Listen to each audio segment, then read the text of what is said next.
C'est pour ça que je mets la note de 6 sur 10 pour ce match. J'aurais vraiment pu être plus dur, mais là je mets 6 sur 10 pour ce match. 5,5 sur 10 pour ce match. Soft contre Club. C'était nul. 2 sur 10. Voilà. Au 3,5 sur 10 pour ce match. 3,5 sur 10 pour ce match. Victoire du Big Show sur Roussev. 5,5 sur 10. J'ai pas pu mettre plus, désolé. Et pour ce match, je mets la meilleure note du pay-per-view. 7,5 sur 10. Voilà. Même la TNA, c'est meilleur que Fastlane. Voilà. Je rigole. Faut vraiment que je rigole parce que là, je suis dans une ambiance de fou. Voilà, donc pour ce match, j'ai mis 5,5 sur 10. Ça méritait pas plus, ça méritait pas moins. J'aurais voulu mettre la moyenne. J'ai mis un peu plus, je suis gentil. Et là, bon, voilà, je jette ma feuille. Ça sert plus à rien, j'ai rien écrit de toute façon. Goldberg contre Owens. Pour le titre universel. 0. 7,3. 7,3. Fastlane de l'année dernière, le Fastlane 2016, pour rappel, avait eu la note de 5,9.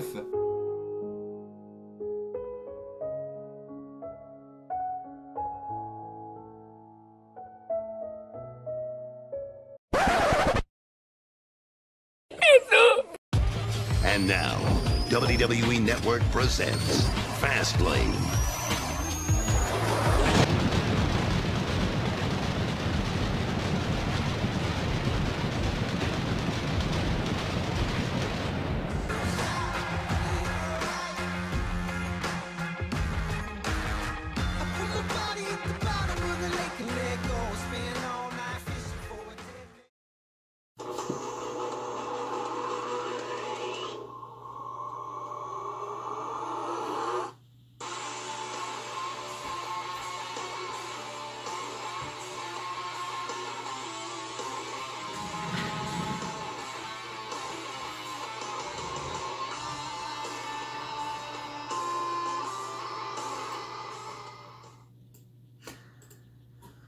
Nouveau t-shirt depuis quelques jours.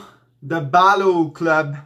Évidemment, je suis très content. Finn Balor, il a mis très longtemps à venir, hein, près de 2 semaines, mais je l'ai enfin. Voilà, si vous me suivez sur Twitter, donc n'hésitez pas à me suivre sur Twitter, @DarrenAnisCatch, tout simplement. Eh bien, vous aurez vu que j'ai reçu mon t-shirt du Balor Club. Salut à tous, aujourd'hui on se retrouve pour une vidéo assez spéciale. Comme vous le savez, chaque année c'est une vidéo assez spéciale, celle-là. La vidéo des pronostics de Fastlane. Tout d'abord, j'espère que vous aurez aimé mon intro parce que j'ai passé beaucoup de temps, franchement, à mettre la musique, etc. J'ai changé beaucoup de musique. D'ailleurs, si vous avez reconnu la musique en fond, c'est pas la musique officielle d'un catcheur, mais c'est la musique d'un catcheur quand même, mais en acoustique. Donc si vous avez reconnu, n'hésitez pas à le dire dans les commentaires. Voilà, c'est un catcheur assez connu de SmackDown Live. Donc si vous avez reconnu la musique du catcheur en fond, n'hésitez pas à me le dire en commentaire. Voilà, l'intro, j'ai vraiment beaucoup de temps. J'ai changé de musique beaucoup de fois. J'ai mis des textes, des fois j'ai changé, voilà. Donc, j'espère que vous apprécierez. Laissez un pouce bleu pour l'intro. Je voulais vraiment faire une intro spéciale parce que je sais qu'il y en a beaucoup qui sont arrivés il y a pas longtemps sur ma chaîne. Donc déjà, merci. On atteint bientôt les 150 abonnés. Donc, merci à vous. Et donc, vu que vous êtes arrivés il y a pas longtemps, je voulais vraiment vous rappeler l'histoire qu'on a avec Fastlane sur cette chaîne. Déjà, tout simplement, cette vidéo sortira le 8 mars. Pourquoi? Parce que depuis maintenant 2 ans, Fastlane sort le 8 mars. Et le 8 mars, évidemment, c'est le jour de mon anniversaire.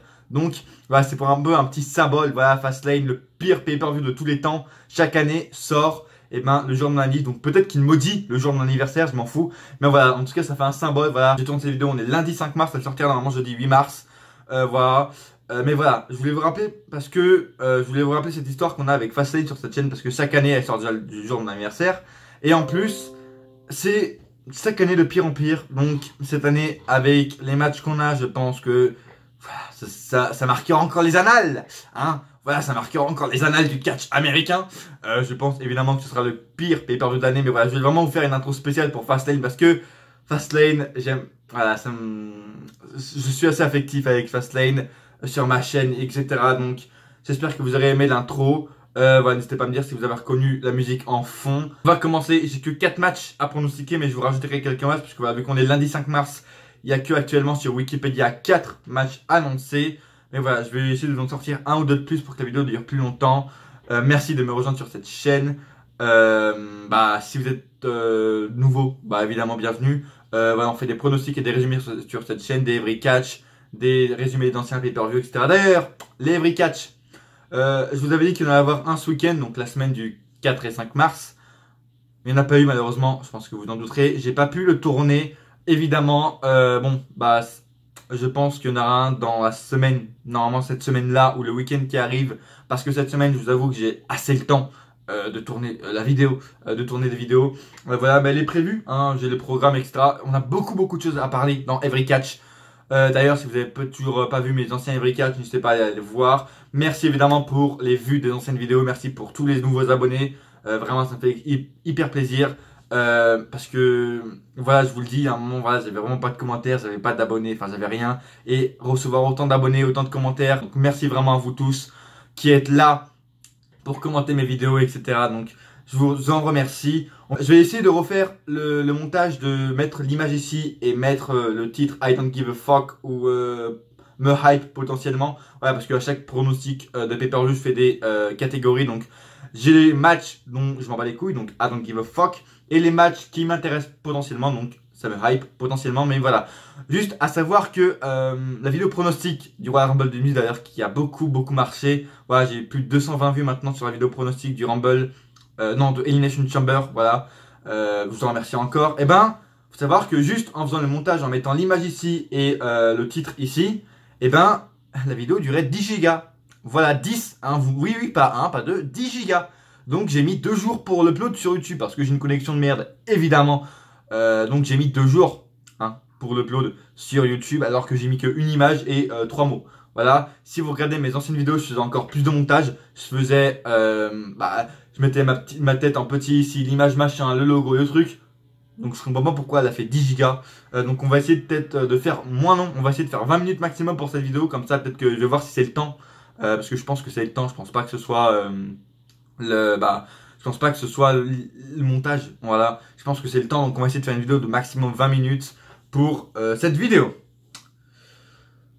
On va commencer par les pay-per-view dont j'en ai rien à foutre pour finir par du positif. En fait, j'essaie de me rappeler si j'ai oublié de dire quelque chose, mais je crois que j'ai rien oublié de dire. Voilà. I don't give a shit, évidemment.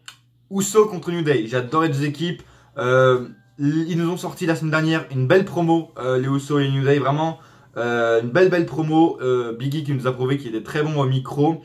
Mais, voilà, encore une fois, comme pour les anciens matchs, ce match, on l'a vu depuis, ça fait 2 ans qu'on le voit, donc bon, à un moment donné, c'est normal que ça me hype plus. Ça va être un bon match, ça c'est sûr que ça va être un bon match, voilà, il n'y a pas à chier, ça va être un bon match, c'est Uso, c'est New Day, mais j'ai pas envie de le voir, quoi, voilà, ça va être du classique, encore une fois, ils vont nous sortir un classique, j'espère qu'ils sont prêts en pré-show, mais voilà, ils vont nous sortir un classique, mais j'ai pas envie de le voir, parce que déjà, de une, on sait que c'est les Uso qui vont conserver, et de deux, c'est la 15e fois qu'on le voit. Voilà, ça va être très court, hein. Je vous le dis par match parce que vraiment les matchs dont je m'en fous, j'ai rien à dire dessus. Charlotte Flair contre Ruby Riott pour le titre de SmackDown. Ouais, comme je l'ai dit dans le Talk is Vico de mon ami Vico Wrestling 21, si vous êtes toujours pas abonné à sa chaîne, n'hésitez pas à aller la voir maintenant parce que j'ai fait un podcast avec lui dont j'ai parlé de Charlotte Flair. Voilà, Charlotte Flair, depuis qu'elle arrive à SmackDown, depuis son face turn, c'est pas énorme. Ruby Riott. Franchement, je suis déçu parce que Ruby Riott, je l'aimais vraiment beaucoup à NXT. Je me suis dit, putain, dans le main roster, la meuf peut être une nouvelle Paige, quoi. Elle peut être une nouvelle Paige, elle peut être la Paige de SmackDown. Et ils l'ont gâché. Je sais pas pourquoi, ils l'ont mis dans un clan, déjà. Et ça aurait pu être la nouvelle Paige, quoi, tout simplement. Et voilà ce qu'elle est devenue, voilà. Donc Ruby Riott, j'en ai plus rien à foutre. Charlotte Flair, malheureusement, non plus. Donc, je pronostique une victoire de Charlotte Flair, évidemment, sans aucun doute, faut pas déconner non plus. Charlotte Flair, ta gueule l'ordi. Charlotte Flair, je sais pas ce qu'elle aura à Mania, je sais vraiment pas ce qui est prévu pour elle parce que elle était prévue un Charlotte contre au début un Charlotte contre Ronda Rousey, mais Ronda Rousey aura un match à Mania contre Stephanie et Triple H, hein, voilà. Il y a des rumeurs comme quoi il y aura peut-être un Charlotte Asuka parce que dans des interviews Charlotte dit qu'elle veut péter la streak d'Asuka, etc. Perso, un Charlotte Asuka, je suis complètement pour, mais vraiment j'achète à 40%, à 40 000%, pardon. Mais je sais pas parce que vu que Asuka n'a toujours pas dit quelle championne elle allait affronter, mais apparemment pour Michael Cole et pour les gens de Raw, apparemment Asuka a choisi Alexa Bliss. Elle a toujours rien dit, mais apparemment elle a choisi Alexa Bliss. Donc bon, apparemment elle va être face à Alexa Bliss à WrestleMania. Donc je sais pas ce qu'il attend Charlotte, mais voilà, une victoire de Charlotte pour ce match.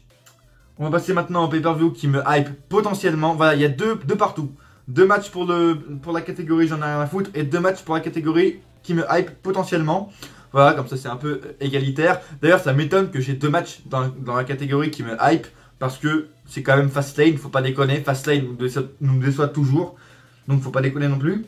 Mais d'ailleurs, vu que c'est Fastlane, il serait vraiment capable de nous faire perdre AJ Styles, de nous faire perdre, de mettre championne Ruby Riott. Hein, parce que je vous rappelle, hein, non mais juste pour vous souvenir comme ça, l'année dernière, on a eu Charlotte Flair qui s'est fait briser sa série d'invincibilité en pay-per-view, de 16 victoires en pay-per-view, par Bayley. Hein, on se rappelle, ça c'est toujours en travers de la gorge. Hein.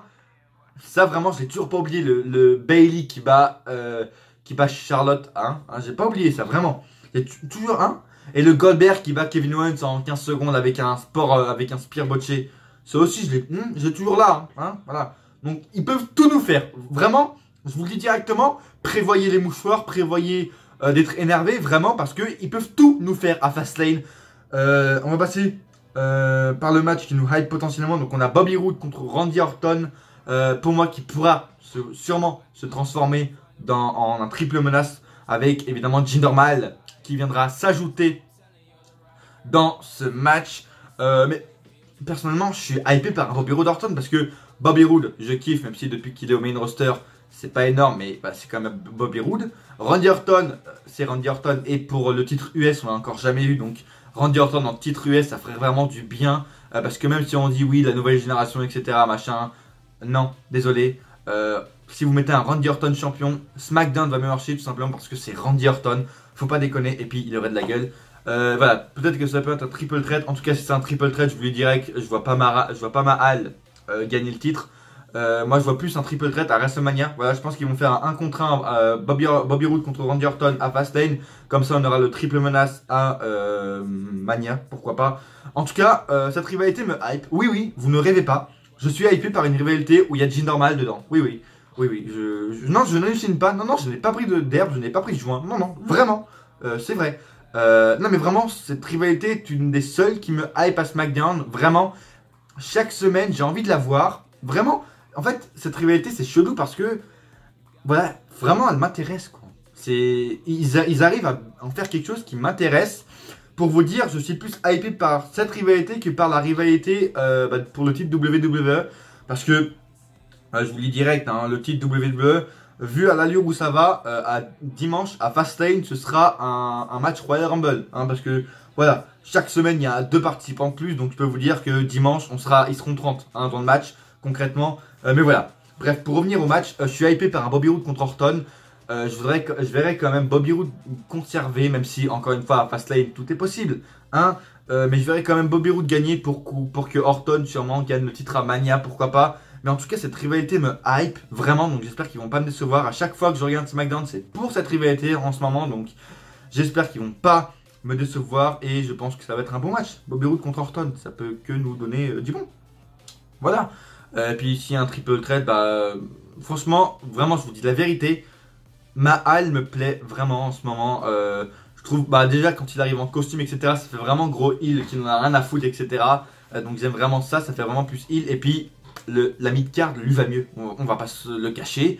La mid-card va mieux à Mahal que le main event, hein. Je pense que tout le monde est d'accord. Donc cette rivalité me hype alors qu'il y a Mahal dedans. Mais vraiment j'aime beaucoup Mahal dans cette rivalité. J'aime beaucoup Orton et j'aime beaucoup Roode dans cette rivalité. Vraiment Orton qui s'en bat les couilles, genre on l'a bien vu à chaque semaine, genre il y a Mahal et Bobby Roode qui viennent en costard. Le mec vient en slibard, il s'en bat les couilles. Mais aussi peut-être que la rivalité m'intéresse parce que on sent que Orton aime faire ce qu'il fait. Hein, on l'a vu, ça fait au moins depuis WrestleMania 33. Orton il s'en bat les couilles de ce qu'il fait quoi. Même s'il était champion WWE, voilà, il affrontait des Mahal, il affrontait des gens comme ça. Donc depuis quelques mois, on sentait qu'Orton n'était vraiment plus impliqué dans ce qu'il faisait. Et donc, un catcheur qui n'est pas impliqué dans ce qu'il fait, tu peux pas t'y intéresser.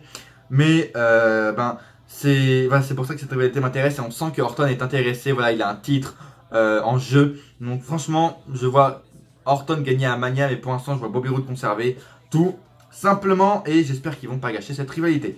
Le Six Pack Challenge match, AJ contre John Cena, contre Baron Corbin, contre Dolph Ziggler, contre Sami Zayn, contre Kevin Owens, contre Mojo Rawley, contre Zack Ryder, contre tout le roster de SmackDown concrètement. Hein, voilà, faut pas déconner non plus. Les gars, calmez-vous. Road Dogg, redescends, d'accord? T'es pas obligé de mettre tout le roster. Redescends d'un cran, Road Dogg, et calme-toi. D'accord? La six-pack, ça y est. Je vous rappelle qu'au départ, c'était un match triple menace. Hein. En 2 semaines, c'est devenu le double. Voilà. Donc je pense que... Enfin, faut se calmer quand même. Road Dogg, calme-toi. Triple H, Vince, calmez-vous. Redescendez, d'accord? Vous êtes obligé de mettre tout le roster. Voilà. Pétez un coup et ça va aller. Voilà. Évidemment, sans suspense, je vois AJ conservé. Juste, je voudrais revenir sur un truc. Pourquoi John Cena, en fait, tout simplement. C'est John Cena, donc faire genre qu'il a gagné le Chamber. Le Chamber, c'était pour lui l'assurance d'aller à WrestleMania. Mec, t'es John Cena. Qui t'en a à battre? Mais qui t'en a à battre, concrètement? Est-ce que toi, John Cena, 16 fois champion du monde, 15 ans de carrière, t'as vraiment besoin de faire un match de qualification pour te qualifier dans un match WWE pour te... Enfin non, t'es John Cena, mec. T'as envie de demander un match à AJ Styles à WrestleMania, tu demandes un match à AJ Styles à WrestleMania. T'as pas besoin de te faire des matchs de qualification, t'as pas... Encore une fois, c'est hyper illogique, vraiment.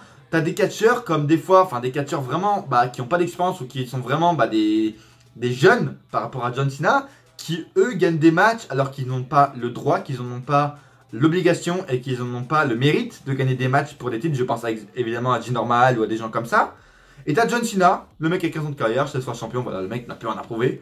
Et il est obligé de faire un match de qualification pour avoir une chance. Enfin, c'est n'importe quoi. Déjà, ça, mais en plus, qu'est-ce que tu viens faire là, mec? Qu'est-ce que tu viens faire à SmackDown Live? T'as Raw, tu mérites d'être à Raw. Tu nous as teasé une rivalité avec l'Undertaker qui, on ne sait pas encore si ça va se passer. D'ailleurs, je vais en parler dans Every Catch numéro 5, 6, je sais plus, je crois que c'est le numéro 6.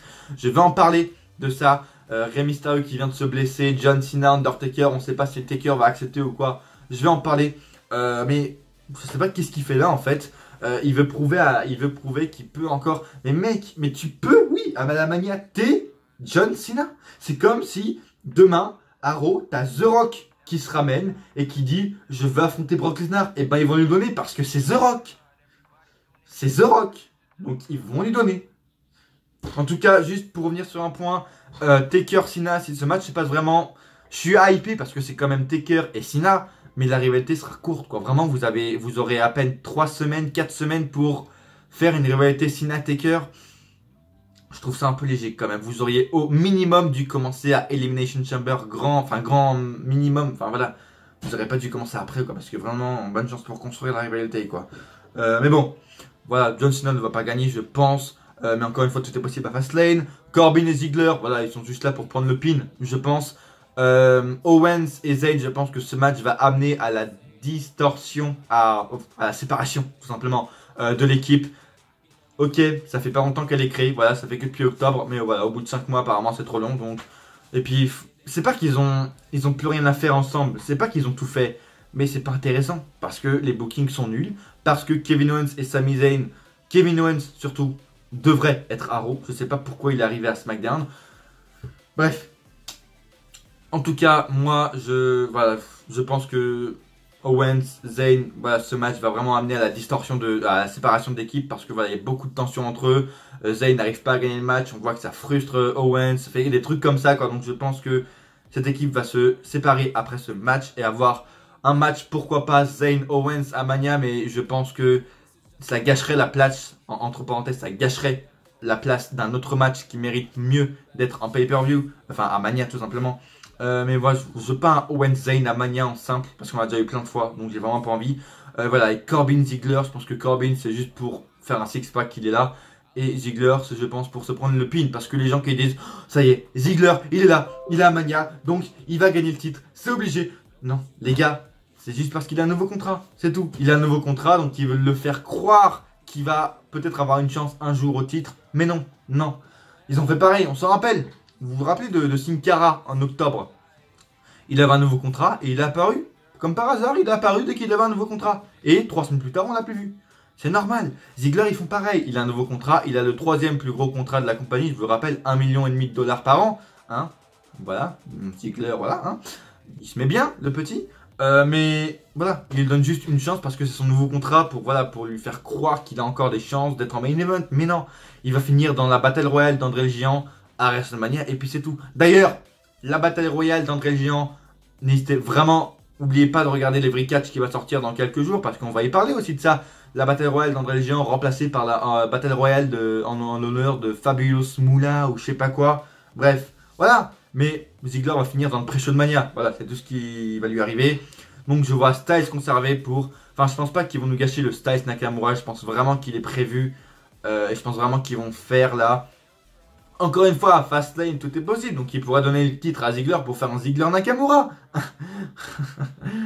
Non, je pense pas. Concrètement, Styles va conserver. Je pense qu'il va sortir vainqueur. Même si, depuis un mois, Styles se fait enculer. Il se fait battre par Cena, ok, c'est Cena, mais par tous les autres, je suis pas d'accord. Enfin, le mec, quand même, t'es Styles, t'es le champion de la WWE, et le mec n'a pas une victoire depuis longtemps quand même. Si c'est, enfin, c'est Corbin, bon, c'est Corbin quoi, donc voilà. Donc je vois Styles conservé, en tout cas, j'en ai fini avec ces pronostics. Je vous avais dit que j'avais 2-3 autres, enfin, un ou deux autres pronostics. Juste, je voulais vous dire que je vois Nakamura dans ce show, parce que, faut pas déconner, le mec... quand même va faire le main event peut-être de WrestleMania, donc je pense pas quand même que ils vont pas mettre dans un pay-per-view le mec qui va faire le main event de Mania.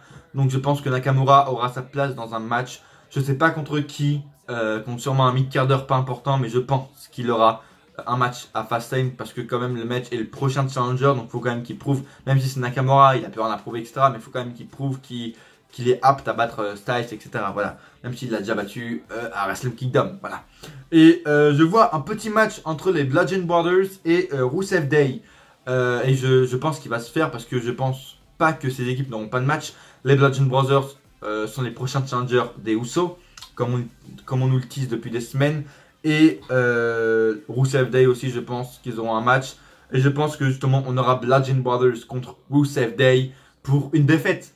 Encore de Rusev Day, hein. Les rumeurs qui disent oui, ils prennent bien en compte Rusev Day, la pop qu'ils ont, ils vont bien mettre en avant Rusev Day, Vince, etc. Non, non. Rusev Day, que ce soit Rusev ou Aiden English, hein, ils n'ont pas gagné depuis leur création, tout simplement. Voilà. Donc, ils font encore être en pay-per-view pour perdre, voilà. Les Bludgeon Brothers, de toute façon, les Bludgeon Brothers, c'est simple. Soit ils ont leur match simple comme ça face à Rusev Day pour encore les crédibiliser face à Uso, soit... comme il y a quelques rumeurs qui le disent, ils sont rajoutés dans le match Uso New Day pour faire un triple menace, même si je suis pas très d'accord parce que je pense que ce serait mieux de faire pour une première fois un Uso New Day qui se passera pour la première fois à Mania. Ça nous hypera plus parce que déjà c'est la première fois et puis voilà, s'ils nous font toutes les semaines comme ils font avec chaque rivalité, je pense que ça me gavera vite. Donc j'espère que les Bludgeon Brothers ne seront pas ajoutés dans le match triple menace et qu'ils auront vraiment un match à part entière. Merci de m'avoir suivi pour cette vidéo, c'est un peu long mais voilà. N'hésitez pas encore une fois à me dire vos pronostics dans les commentaires car je vous rappelle votre avis m'intéresse. Est-ce que vous voyez AJ Styles gagner? Est-ce que vous voyez les Usos perdre leur titre? Moi vraiment tout dans les commentaires car je vous rappelle votre avis m'intéresse. Merci encore pour vos commentaires. Laissez un pouce bleu évidemment, j'espère vraiment qu'on va atteindre pourquoi pas les 20 pouces bleus sur cette vidéo parce que on a de plus en plus de pouces bleus et là on est proche d'atteindre les 20 pouces bleus. Donc pourquoi pas atteindre les 20 pouces bleus et encore je vous le rappelle c'est les likes qui me font référencer. Quand vous tapez pronostic Elimination Chamber, c'est comme ça que vous pouvez me trouver en premier, c'est vraiment grâce au like. Donc n'hésitez pas à liker vraiment si vous avez aimé cette vidéo. Abonnez-vous et activez la cloche comme ce sera dit en fin de vidéo pour recevoir toutes les notifications de mes prochaines vidéos, pour recevoir la notification de mon prochain Every Catch qui sortira normalement dans quelques jours ou qui est peut-être déjà sorti. Donc n'hésitez pas à aller les voir évidemment. Et abonnez-vous si ce n'est pas déjà fait, on atteint bientôt les 150 abonnés. Merci encore à vous. Je voulais vous demander un petit truc avant. Parce que j'ai oublié de le dire en début de vidéo, je savais que j'avais oublié de dire un truc. Les cartes de catch. En fait, j'aimerais bien reprendre la collection. Donc, si vous connaissez des gens, si vous-même vous avez des cartes de catch, tout simplement, n'hésitez pas à m'en faire part sur Twitter en message privé. Donc, mon Twitter sera dans la description. Encore une fois, Darren Ennis Catch. Donc, n'hésitez pas à aller me contacter en message privé sur Twitter pour me dire que vous avez des cartes de catch et vous voulez me les donner. Évidemment, je pense pas que j'achèterai. Si j'achète, c'est vraiment pas cher, genre 5 € maximum parce que j'ai vraiment pas les sous. Il faut que j'économise pour aller à Paris, au show de Paris en mai, etc. Donc voilà, j'aimerais vraiment reprendre la collection de cartes de catch. Voilà, il y a des nouvelles collections qui sortent, etc. Et puis même là, je suis en train vraiment de racketter tous mes potes pour leur demander s'il leur reste pas des cartes de catch, parce qu'on a tous été fans de catch, on a tous eu des cartes de catch, on va pas se le cacher. Donc là, vraiment, je suis vraiment en train de faire chier tous mes potes pour savoir s'ils ont des cartes de catch. Et en tout cas, j'espère que vous en avez. Et en tout cas, si vous en avez et que vous voulez et que vous en servez plus et que et qu'elles vous servent à rien, donnez-les-moi. Vraiment, je me ferai un plaisir de les recevoir parce que vraiment, j'ai envie de reprendre ma collection et ça me ferait vraiment plaisir. Donc voilà, n'hésitez pas à me suivre sur Twitter pour m'en parler. Évidemment, à me suivre sur Twitter parce que je poste et je tweete beaucoup en ce moment sur Twitter. Donc voilà. Sur Facebook aussi, je poste les miniatures exclusives et des extraits de vidéos exclusives sur Facebook. Donc mon Facebook c'est Darren, enfin il sera dans la description tout simplement. Donc n'hésitez pas à aller le voir évidemment. Encore une fois, n'hésitez pas à liker si la vidéo vous a plu. Et à coup sûr, on se retrouve dans une prochaine vidéo. Ou pas.